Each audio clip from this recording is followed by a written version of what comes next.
Dengue Pakistan में बहुत तेज़ी के साथ फैलता जा रहा है। इस वक्त पाकिस्तान का ऐसा कोई सूबा नहीं है जहां पर डेंगू ना हो। सिंध, पंजाब, बलूचिस्तान, केपी के हर जगह डेंगू रोज़ बरोज़ बहुत ज़्यादा तेज़ी से बढ़ रहा है। अब मुल्क भर में डेंगू खतरनाक सूरत हाल इख्तियार करने लगा है।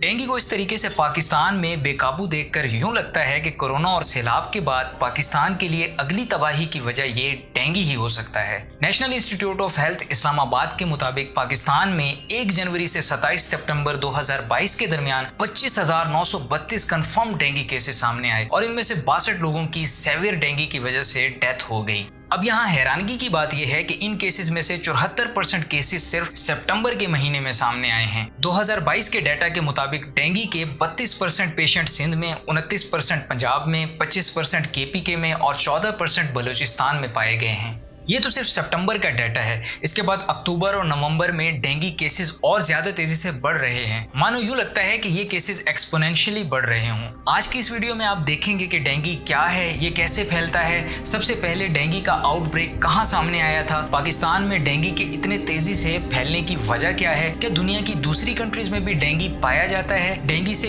कैसे बचा जा सकता है और क्या डेंगू की कोई वैक्सीन इस वक्त दुनिया में मौजूद है या नहीं।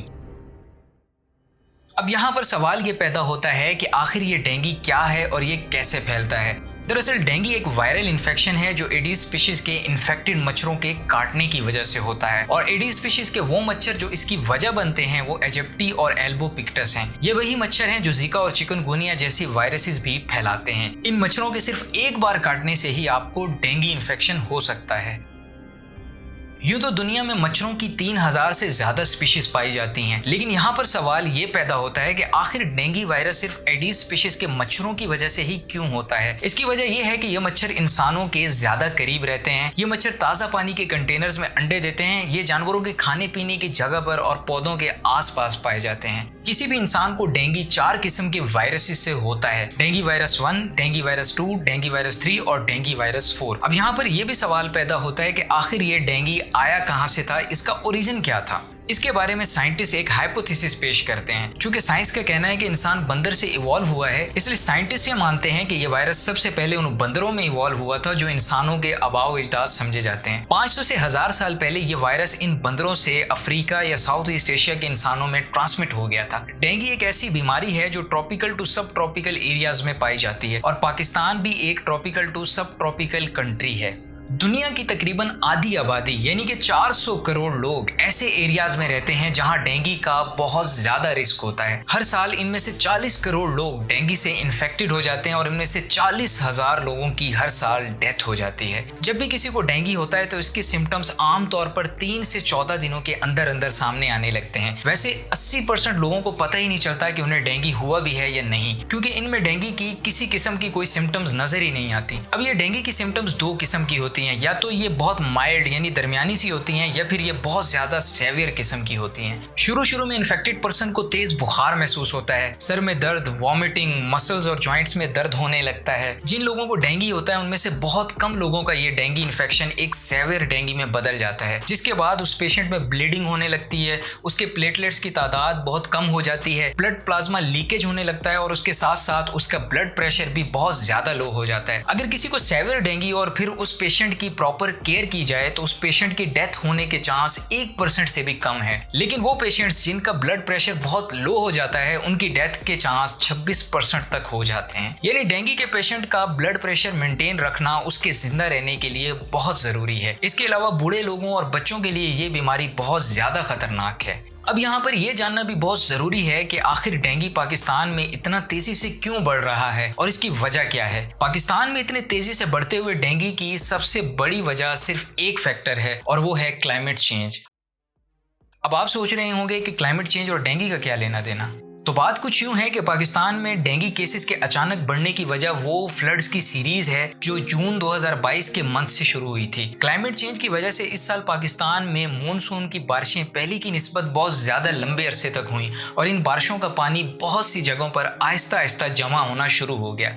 क्लाइमेट चेंज की वजह से इस साल पाकिस्तान में हीट वेव का भी एक सिलसिला चला। इन हीट वेव्स की वजह से पाकिस्तान के नॉर्थ में मौजूद ग्लेशियर्स तेजी से पिघलकर दरिया में शामिल होने लगे। अब इन बारिशों और ग्लेशियर्स के पानी ने मिलकर पाकिस्तान के दरियाओं को भर दिया और हमारे दरिया ओवरफ्लो होने लगे। ओवरफ्लो होने के बाद ये तमाम पानी पाकिस्तान के कई शहरों और देहातों में सैलाब की शक्ल में जमा होना शुरू हो गया।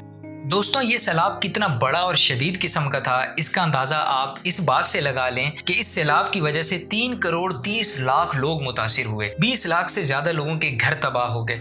79 लाख लोगों को अपने घर छोड़ने पड़े क्योंकि उनके गांव पानी में डूब गए थे। 12,900 लोग जख्मी हुए और 1600 लोगों की डेथ हो गई। इस फ्लड को पाकिस्तान की हिस्ट्री का एक वर्स्ट फ्लड कहा गया है।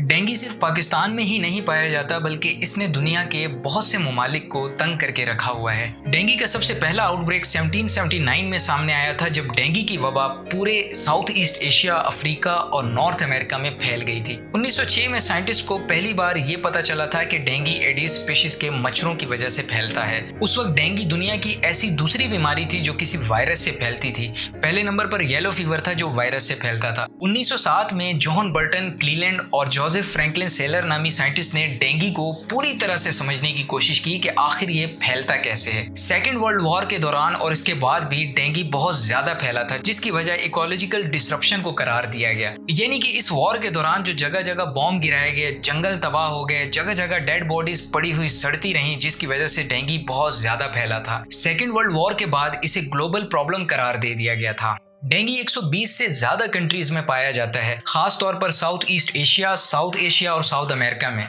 डेंगू एक वक्त में सिर्फ साउथ ईस्ट एशिया में पाया जाता था लेकिन उसके बाद ये ईस्ट एशिया, पैसिफिक ओशन की कंट्रीज और अमेरिका तक फैल गया और अब ये यूरोप के लिए भी एक बहुत बड़ा खतरा है। सन 2000 तक हर साल साउथ ईस्ट एशिया की 12 कंट्रीज में 3 मिलियन लोग डेंगू से इन्फेक्टेड होते थे और इनमें से 6000 लोगों की डेथ हो जाती थी। 2019 में फिलीपींस ने डेंगू को अपने मुल्क के लिए एक वबा करार दे दिया था क्योंकि उस साल फिलीपींस में 6000 लोगों की डेथ हुई थी। 2002 की गर्मियों में ब्राजील के शहर रियो डी जेनेरो में डेंगू की वजह से 2,88,245 केसेस सामने आए। इसके बाद 20 मार्च 2008 को रियो डी जेनेरो के secretary of health Sergio Cortes ने बताया कि उनके शहर में 3 महीनों से भी कम वक्त में 23,555 डेंगू केसेस सामने आए और 30 लोगों की मौत वाक़या हो गई। इसके बाद सिर्फ 13 दिनों के अंदर अंदर ये केसेस 55,000 तक जा पहुंचे थे। 2009 की शुरुआत में ही बोलिविया में भी 31,000 लोग डेंगू से इन्फेक्टेड हुए थे और इनमें से 18 लोगों की डेथ हुई थी। पाकिस्तान में नवंबर 2010 में 21,204 लोगों को डेंगू हुआ था। इनमें से ज्यादातर केसेस पंजाब से थे।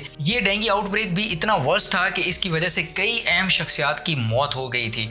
इसी तरह से सिंगापुर में 2 अक्टूबर 2020 को डेंगू के 33,500 कंफर्म्ड केसेस थे और 29 लोगों की डेथ हुई। ये सिंगापुर की हिस्ट्री का एक वर्स्ट डेंगू आउटब्रेक था। एक सवाल जो आप सबके दिमाग में जरूर आया होगा वो ये है कि अगर एक इंसान को डेंगू हो जाए तो क्या उससे बाकी लोगों को भी डेंगू हो सकता है? तो इसका जवाब है जी हाँ, बिल्कुल हो सकता है। मैंने जैसे कि पहले आपको बताया कि दुनिया की बहुत सी कंट्रीज में डेंगू बहुत तेजी से फैला था। इसकी सबसे बड़ी वजह यही थी कि डेंगू एक इन्फेक्टेड शख्स से बाकी लोगों में फैलता गया था। और आप सोचें, अगर 1000 लोगों को डेंगू हो तो वो आगे कितने लोगों को डेंगू की वजह से इन्फेक्टेड कर सकते हैं। दरअसल होता कुछ यूं है कि जब एक मच्छर किसी इन्फेक्टेड इंसान को काटता है और उसका खून पीता है तो इसके बाद अब वो मच्छर जिस नॉर्मल इंसान को काटता जाएगा उसे भी इन्फेक्टेड करता जाएगा। दुनिया की मुख्तलिफ कंट्रीज में डेंगू फीवर की एक वैक्सीन अप्रूव हुई है, लेकिन ये वैक्सीन सिर्फ उन लोगों पर असर करती है जो पहले डेंगू फीवर से इन्फेक्टेड हो चुके हैं। मतलब ये कि अगर किसी को दूसरी मर्तबा डेंगू हो तो ये उसके लिए तो ठीक है, मगर ये उन लोगों के लिए बिल्कुल भी नहीं है जिन्हें पहली मर्तबा डेंगू हुआ हो। इस वक्त डेंगू का दुनिया में कोई इलाज मौजूद नहीं है। अगर डेंगू इन्फेक्शन का वक्त पर पता चल जाए और किसी भी किस्म के वार्निंग साइन वक्त पर आइडेंटिफाई हो जाएं और पेशेंट की प्रॉपर केयर की जाए तो पेशेंट की जिंदगी बचाने के चांसेस बहुत ज्यादा बढ़ जाते हैं। पेशेंट को डेंगू के दौरान ज्यादा से ज्यादा फ्लूइड दिया जाता है, जैसे जूसेस, पानी और ORS वगैरह, और अगर जरूरत पड़े तो पेशेंट को ड्रिप लगाकर भी फ्लूइड दिया जाता है। अगर पेशेंट की हालत बहुत ज्यादा खराब हो जाए तो उसे ब्लड ट्रांसफ्यूजन की जरूरत भी पड़ सकती है। डेंगू में बुखार को कम करने के लिए पैरासिटामोल का इस्तेमाल किया जाता है। तो उससे कहावत है कि prevention is better than cure, यानी एहतियात इलाज से बेहतर है। डेंगू जैसे खतरनाक इन्फेक्शन से बचने का सबसे बेहतर तरीका ये है कि आप अपने आप को मच्छरों के काटने से बचाएं और जहां मच्छर पैदा होते हैं उनके बढ़ने को कंट्रोल करें। अपने शहर में कहीं पर भी पानी को जमा ना होने दें। वो कपड़े पहने जो आपकी बॉडी को मच्छरों से पूरी तरह से बचाएं।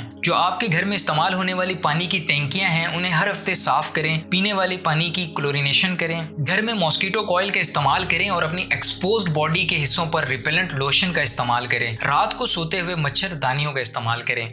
डेंगू एक सीजनल आउटब्रेक है जो साल के मुख्तलिफ हिस्सों में बहुत ज्यादा लोगों को इन्फेक्ट करने लगता है। इस साल पाकिस्तान में आने वाले फ्लड्स के ठहरे हुए पानी की वजह से ये पूरे पाकिस्तान में बहुत तेजी से फैल रहा है। इसका इस वक्त दुनिया में कोई प्रॉपर इलाज मौजूद नहीं है, इसलिए हमें अपने आप को मच्छरों के काटने से बचाना होगा। अगर इसे पाकिस्तान में वक्त पर कंट्रोल नहीं किया गया तो ये बेकाबू भी हो सकता है और बहुत से लोगों की जान भी ले सकता है। अगर आपको हमारी ये वीडियो इन्फॉर्मेटिव लगी हो तो इसे लाइक करें और हमारे चैनल को सब्सक्राइब करें ताकि इस तरह की नई आने वाली वीडियोस भी आप तक पहुंच सकें।